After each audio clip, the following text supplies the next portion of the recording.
Welcome. In front of me is ACER Swift Go, and in this video I will show you how to charge your laptop properly.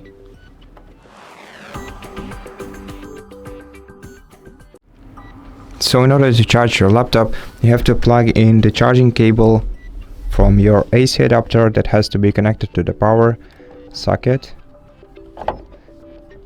into the USB Type-C port on the left edge of your laptop.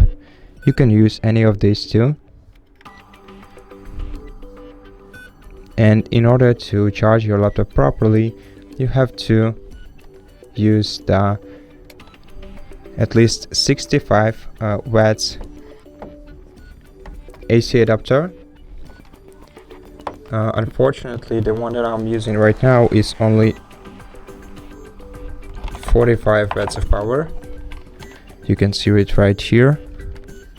So it doesn't charge my laptop enough, but enough for me for these videos.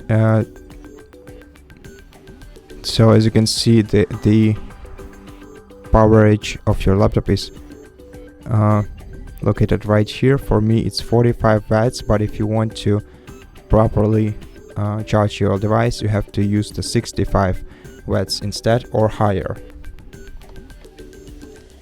And basically that's how you charge your laptop.